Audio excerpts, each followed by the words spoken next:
Ciao a tutti ragazzi, è arrivato il momento di aggiornare le GoPro Hero 10 e Hero 11. Infatti il 14 dicembre, ormai quasi un mese fa, è uscito l'aggiornamento per entrambe le GoPro, che porta la versione 1.50 sulla Hero 10 e la versione 2.01 sulla Hero 11. Onestamente avevo visto le note di rilascio e non avendo visto nulla di particolarmente interessante ho detto vabbè, farò questo aggiornamento con calma.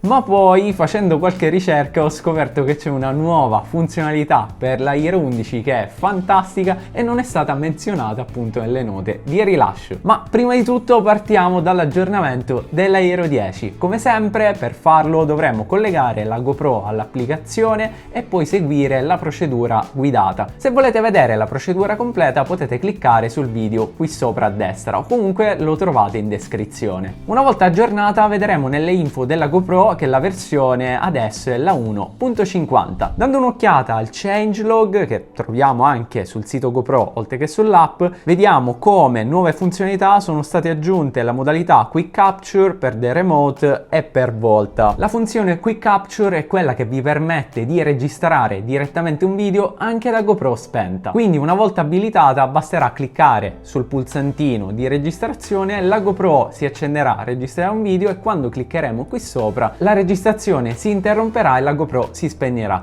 Bene, adesso questa funzionalità funziona anche sul telecomando The Remote e anche su Volta. Poi ci sono state anche delle correzioni di errori, infatti adesso la connettività wireless è stata migliorata, inoltre è stato risolto il bug che impediva il live streaming su YouTube. Quindi un aggiornamento per la Hero 10 che non è fenomenale, ma comunque porta alcune migliorie. Passando invece alla Hero 11, naturalmente la procedura per l'aggiornamento è sempre la stessa, quindi dovremo sfruttare lo smartphone con l'applicazione Quick, poi seguire la procedura guidata ed aggiornare il tutto. Quindi una volta aggiornata la Hero 11 vediamo come la versione del firmware è la 2.01 e se diamo un'occhiata al changelog vediamo come è stata aggiunta la modalità massima durata batteria, anche qui è stato aggiunto il supporto Quick Capture per The Remote e Volta e sono state anche aggiornate le impostazioni per i controlli principiante e professionista. Infatti adesso se ci dirigiamo nella sezione modalità video vedremo come abbiamo massima qualità, batteria prolungata e massima durata batteria, mentre precedentemente avevamo solo massima qualità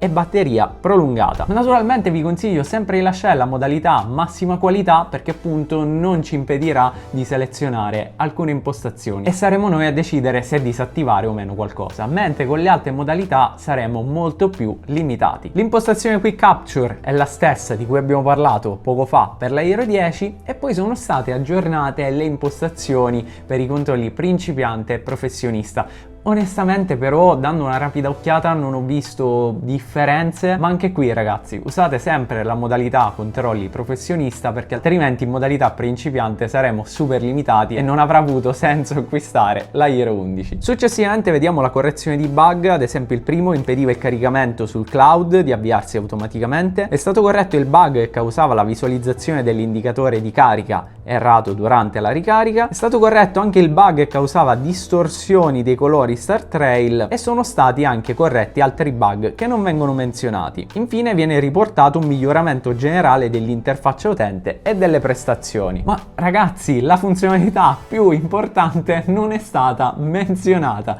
Infatti, mentre precedentemente non potevamo abilitare i video in 10 bit in 4K a 120 fps, adesso con questa nuova versione del firmware è possibile e quindi potremo sfruttare i 10 bit anche per fare gli slow motion in 4K. Probabilmente molti di voi non useranno i video in 10 bit, ma per chi li usa, come ad esempio me, poter sfruttare i 10 bit anche sui video a 120 fps si rivela una vera comodità. Bene ragazzi, come sempre vi consiglio di dare un'occhiata agli altri video dedicati al mondo GoPro e se il video di oggi vi è piaciuto potreste lasciare un bel like ed iscrivervi al canale.